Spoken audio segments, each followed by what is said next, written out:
one of those roll up your sleeves and roll up your pant legs kind of day in the Voodoo Garden because I have things to do. Yes, I do. I have things to do. Welcome back to the Voodoo Garden.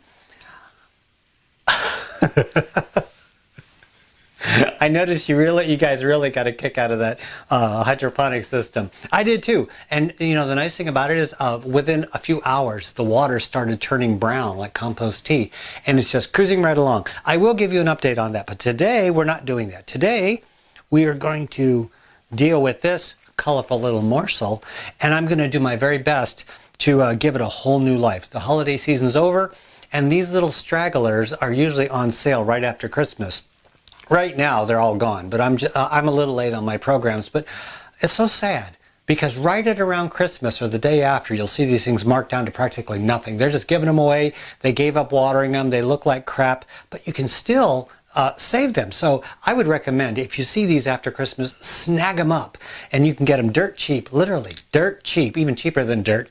You can do a little bit of sharp scissor surgery on these things, breathe a new life into them, and you can have a beautiful indoor or outdoor houseplant. I'm going to show you how to do that, but I'm also, no, this is not just a one-shot thing. I got a few other things to show you. I want to show you this colorful little thing because it has been doing some fun stuff over the holiday season, and I just like to show it off. Here is the plant in question. Remember that one? What is it plant? I'm going to give you a close-up of that. Also, Rosella has something she wants to show you. I'm going to show you that as well. Yeah, it's a full episode here in the Voodoo Garden. So, do what we always do. Have a seat on the floor. There are no more chairs, so you're going to have to sit on the floor. And we're going to get to butchering some plants, or as I like to say, sculpting. We're going to start out with the poinsettia. Isn't this a colorful little thing? Yeah, it really does brighten up the holidays indoors when it's all white or gray outdoors. You buy a little one of these for just a few dollars. It brightens up your holiday, and they're beautiful to look at. But after the holidays, they start looking a little bit straggly, and also we don't want to see holiday decorations all year round. So what do you want to do? A lot of folks just toss these things out because they think that they're just holiday plants. Also, one misconception I have mentioned before is that some folks think that this is a flower. No, it's not a flower. These are just leaves that were changed to red by changing the amount of daylight hours for this plant. They do that at greenhouses. And that's just to make the plant more colorful. Generally, the leaves are this color, green. These are leaves as well. Now, after the holiday season, we want to breathe new life into these. The first thing we want to do, we want to remove all the red. So, I'm just going to take my sharp scissors and cut right below the cluster of red. Now, of course, you don't want to have kids or pets around when you do this because the sap is no good for them. And it's not dangerous. I mean, if it touches your skin, don't worry about that. As long as you don't shove it in your mouth, that's what I tell people. People warn me, Ray, that's poisonous whenever I'm doing something, and I tell them I don't shove it in my mouth. I'm not trying to be a smart aleck. I'm just being a little bit humorous. That's my humor. Now, you don't want to cut out all these branches all the way down to the bottom. What you want to do is just snip them right below the red. Sometimes there's going to be hardly any leaves left, but that's okay. What's going to happen is this plant is going to go through a little bit of shock because, first of all, it was in autumn mode in order to get those red leaves. It has to come back into spring mode. Also, you've had it in your house under not optimum light. You've probably had it underneath dimmer light than it normally gets. There's another thing. Also, we want to transplant these now and get them into better soil. So what we want to do is trim them, get them into better light, get them into better soil. This plant isn't going to know what hit it, but it will recover. Most times, these plants will recover. And the nice thing is you can get them for almost nothing at Walmart or Home Depot or any other florist after the holiday season because they don't want them anymore. They're not in demand. They can't give these things away. So you get them really cheap. I got this one for just a couple bucks. Now that I've got all the leaves off, my next step, of course, is to toss these leaves in the garbage. I don't have a compost pile right now, so they go into the garbage. They'll end up in a landfill colorizing all the garbage that people toss into the landfills. Transplanting, my favorite part. It always is. My favorite part has always been transplanting. Okay, this is about maybe 2 to 3 times the amount of soil that this other one has. That's going to be perfect. I could put it in a larger pot. I just choose not to because I really don't have the room right now. And put a few inches of soil below it, gently tap it down. Don't pulverize it and smash it down with your fist.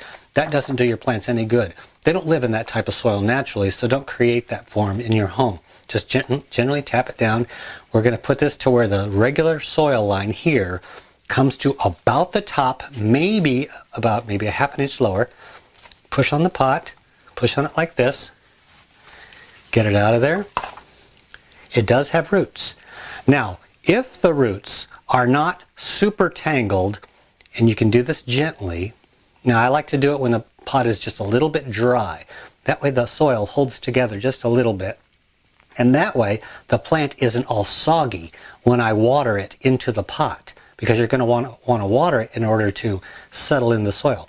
Gently pull out the roots just a little bit if it's possible. If it's not possible, don't worry about it. But it always does tend to help a plant if you can spread the roots out just a little bit. So some good, rich, well-drained potting soil. This is coir or cocoa peat mixed with vermiculite and my homemade compost. So it drains really well. It's rich, it's light. It is the perfect soil, I think, for all my needs.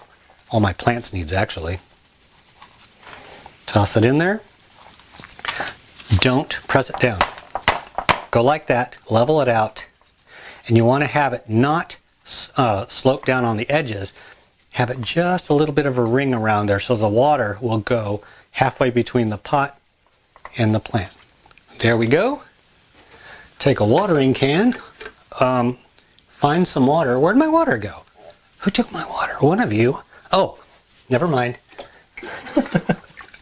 In such a tiny room, you think I wouldn't lose anything because it's all within sight. Now, give it a little watering, just enough to moisten it all the way down. Now, if you don't know how much to water, go ahead and take the drip tray off the bottom. See, I have a drip tray on the bottom. That holds the water from getting my shelves all wet. But what it also does is it will hold water if I overwater, and that's not a good thing. So what I do is I go ahead and water the plant, and then I wait maybe a couple minutes. After it's done, I tilt it sideways, and all the excess water will drip out. Now, I didn't overwater this, so there's no excess water going out. I managed to do it perfectly. That was purely by accident. Now, any old leaves like this that aren't any good, snip those off. They're not going to come back to life. They're not going to do anything good. They're just going to take up space. There. Do not put this in a very bright location. Put it in medium light for the first, I'd say, week. And then put it in a medium bright location by a window, about a foot away from the window. You don't want it to get cold, but you want it to get decent light. Poinsettias grow best under bright filtered light, and sometimes it'll just drop dead. Plants will do that. It has nothing to do with poinsettia or anything that you did wrong. Sometimes when we transplant, plants go through too much shock and they drop dead. So don't take it as your fault. That's just how it happens sometimes. Accept it, move on. That's why it's really nice when these are cheap. Get a few of them. That way if you end up killing one of them or it ends up dropping dead, you got a backup. I only have one, but I got some faith that it's going to look good. Now, don't worry when the leaves start falling off. That's its natural reaction because, remember, it was going from an autumn environment to a spring environment. So it's going through a little bit of a shock period right now because it's not a natural environment for it. So it may drop a lot of its leaves or all of its leaves. Give it a few weeks, maybe a month, and you may notice little teeny tiny buds coming out where the leaves used to join. That means you got a brand new plant starting out and the roots are healthy. One really beautiful addition to the Voodoo Garden was one that I showed you in I think a couple episodes ago. This is the cutting of the Coleus, the giant Coleus that's growing in here. There's a large one that's behind me when I'm sitting down. You'll see it towards the end of the program when I sign off. It'll be back there behind my right shoulder. This was just a small cutting off the plant. It grew the leaves, and look, if you grow a Coleus, you will notice eventually stalks of flowers. Now, isn't that something? The leaves are beautiful enough, and yet this plant thinks it's necessary to put out even more color, which I find absolutely perfect. The flowers of a Coleus don't really have a lot of smell, but they do have some smell, and the leaves, oh, I love the smell of the leaves. It's a beautiful plant to grow. I just wanted to show you this because this is after Christmas color splash here in the Voodoo Garden. And that really does make me feel good, because when I walk outside, it's a dusting of snow, it's colder than a witch's toe, and it's just not pleasant to be outside. I come into the Voodoo Garden, it's warm, it's bright, things are green, they're blooming. And not only this, but let me show you something else that really made my season right here. This is a little tiny plant. I got some seeds from a friend down in Texas. This is called a Rosella. Yeah, a Rosella. I have a friend who does hydroponics in Australia, Rob, and he grows Rosella, and you can harvest the fruit that it forms on there. Yes, it's actually edible and it's delicious, but it puts out these little flowers that look almost like cotton flowers, or what is it, okra flowers? It might be okra flowers that these look like as well. Yep, and it puts them out all over the stem. I grew this from a seed, and right here, I pruned it off in true Ray fashion. Yeah, I snipped its little head off. It grew 3 nice branches out. It's a nice, strong little plant. It cannot survive year-round outside in my environment, so it's going to be an indoor plant, but that's okay. It's a Voodoo Garden plant. It's putting out flower buds all over the place. I'm trying to pollinate them as I go, doing the best I possibly can with my little bee finger, and I'm hoping I'm going to get some fruit off of this. But yeah, in the winter, in January, I have a little Rosella growing here in the Voodoo Garden. Now, when you're growing inside, you will notice every now and then you're going to get leaves that look like this. That's a fungus. Just snip them off. Don't worry your head about it. If it continues to be a problem, mix up a little baking soda with some water and spritz them on the underside. It'll kill it'll stop the fungus from growing. It won't stop the leaves from looking like this. Once they're damaged, they're damaged. Snip them off, get them out of the room.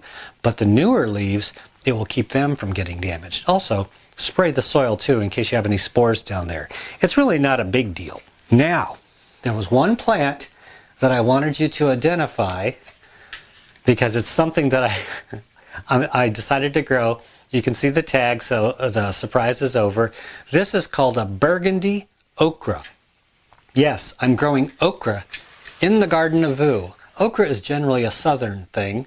Folks grow it in the summer.